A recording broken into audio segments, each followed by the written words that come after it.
Alrighty, folks. Hello. And I'm going to go over some nutrition information with you. I'm really excited about this. I put together some quick slides. I'm going to go ahead and run through these. And then, let me know if you have any questions at the end. But yeah, let me go ahead and share my screen and let's get started.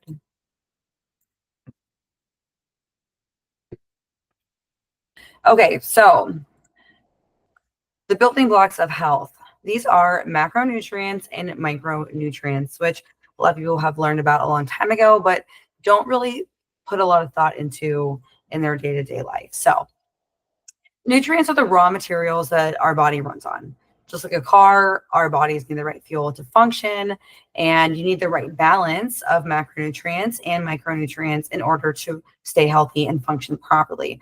Hence why I went with the blog name Feel Good, Feel Good. All right, so let's talk about macronutrients. Macronutrients are the main groups. We have protein, carbohydrates, and we have fat. So protein is responsible for building and repairing muscle and tissue within the body, supports hormones, and also our enzymes. Protein is full of a lot of amino acids, also relatively nutrient dense, and that's our protein macro. Next, we have carbohydrates, which is an energy source. So it is a very quick energy source. That is what most of our bodies run on, is carbs. It also fuels brain and muscles as well in terms of energy. Fat is actually also an energy source. But it's a much slower burning energy source. So that's why keto folks run on fat versus carbohydrates. That's one of the main differences in that type of a diet. And fats are really important for hormone health and brain health, and also crucial to absorb certain vitamins and minerals. So fat is really important for our body. A lot of people think, oh, fat is bad, but fat is actually an extremely important macronutrient that your body needs as long as it's a healthy fat. So here are some examples of macronutrients. So we have carbs, proteins, and fats, and you can see there's a little bit of crossover here in between. So a lot of people think carbs and they think bread and they think pasta and things like that. But carbs are also fruits and vegetables. So, I think somebody may have just joined.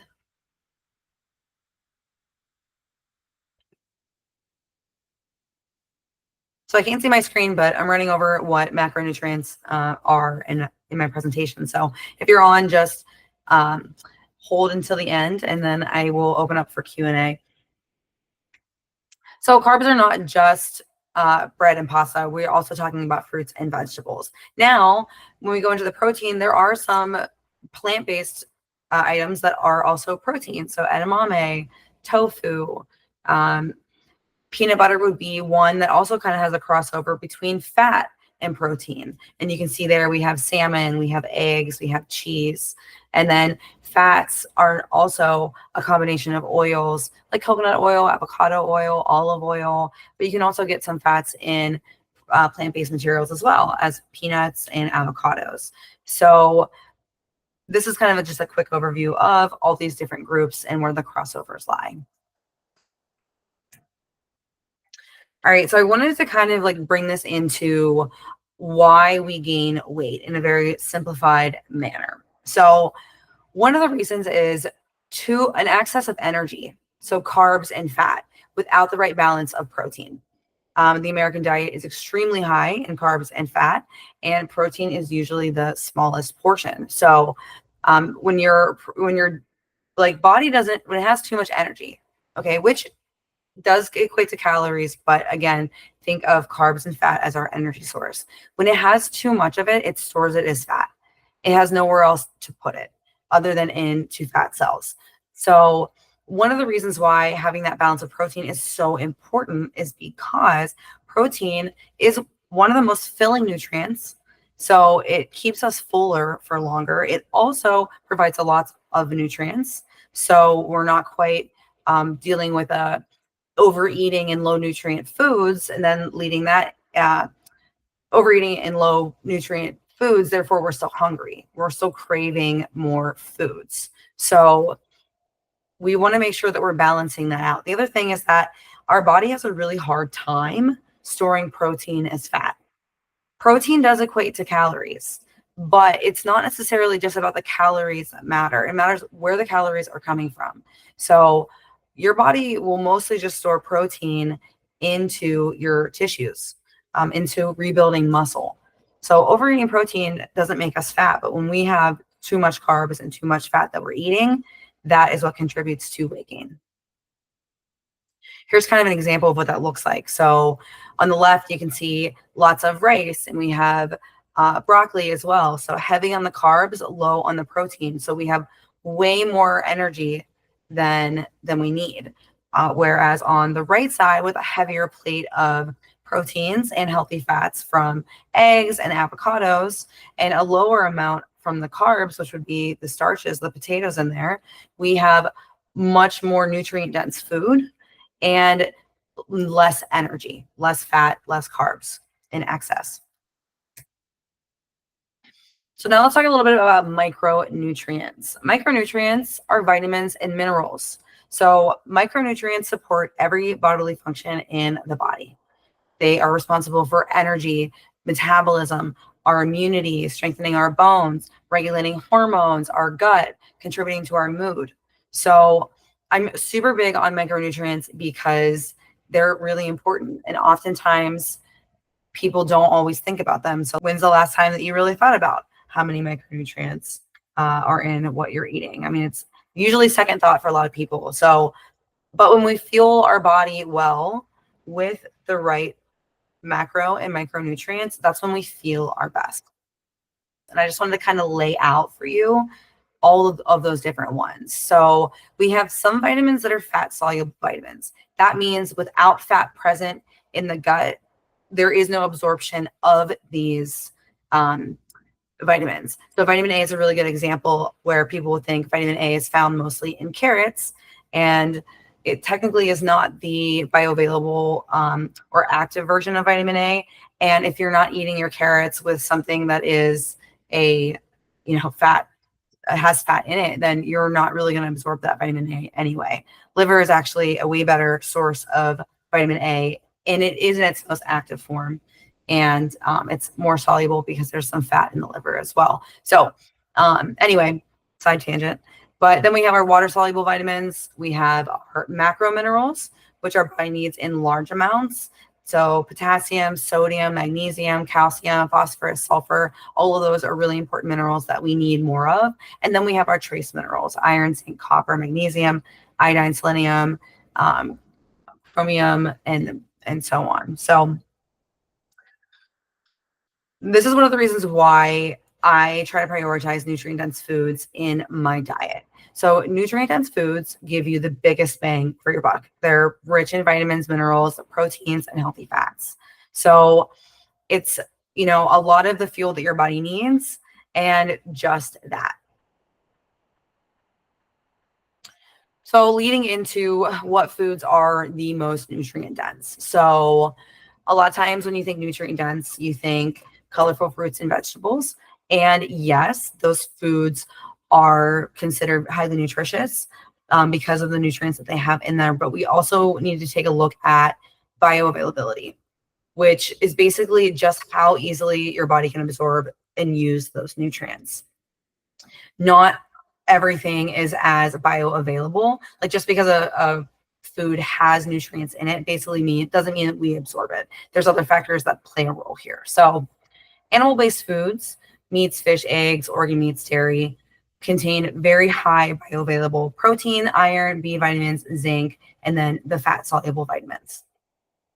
Plant-based foods contain a lot of fiber. They have antioxidants, phytonutrients, and they do have some other nutrients too, but they're not all as easy to absorb. So iron, zinc, and a few other vitamins as well. And I'm going to get into that in a couple more slides, but I'm going to go next into some examples of what bioavailable nutrient-dense foods actually really look like. So organ meats like our grandparents used to eat, or great-grandparents.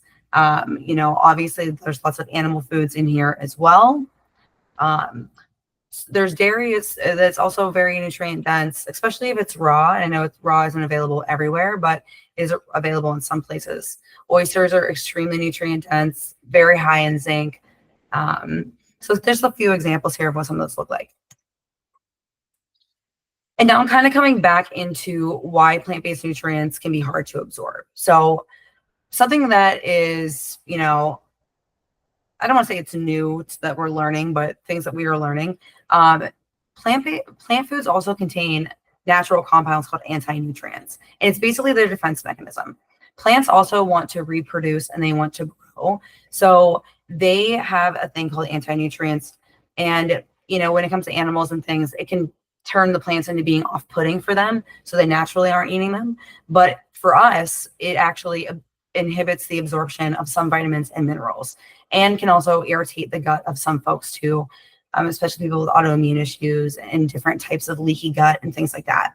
So it's really important how we prepare some of these foods. Soaking, sprouting, and cooking helps reduce some of those, whereas like juicing and eating them raw can actually just basically give it to us in higher amounts, which can be kind of harmful for some people. And then I just kind of wanted to give you a couple examples of what some of these look like. So gluten is actually also an anti-nutrient. I have some resources at the end that I'm going to give out in links where you can kind of like dive deeper if it's something you want to do. But phytates, oxalates, lectins, tannins, and these are found in a lot of different things like nuts and seeds. Spinach is really high in oxalates, lectins, which would be like wheat and soy, but even potatoes and tomatoes. So there's a lot of different things that we consider healthy foods that have some of these in them that can be kind of a problem for some people, not everybody, but for some people. So kind of in closing, we're kind of getting to the end here. The big picture is that balancing our macros and prioritizing our nutrient-dense foods really does matter, because how we fuel our body really makes a difference. So when we focus on whole, minimally processed foods, we have a much better chance of getting some of those real nutrients, not the fortified ones that are added later, but true, real nutrients that our body knows what to do with and how to absorb. And building our meals around some of those healthy proteins and fats, and then quality carbs, more so like our fruits and vegetables, can really make a big difference for our health in the big picture. And just kind of like, again, like I said, feeling good is when we feel good. It's really important that we do that. Our body is not just a garbage dump for us to put things in. And just because we eat something that has a calorie doesn't mean that we're giving our body the nutrients that it needs. Food is information. So every bite is either telling your cells, to get healthier, or is perpetuating you closer to disease and other problems. So just want to get everybody thinking differently about the food that they're eating, and what it's actually doing for you to support your recovery and boost your energy, balance hormones, lose weight, and so on. All right. And that is it. So yeah, folks, if you have any questions at all about any of that, please let me know. I will send out the PDF, and I will give you some resources as well in terms of links that you can also look into if you would like.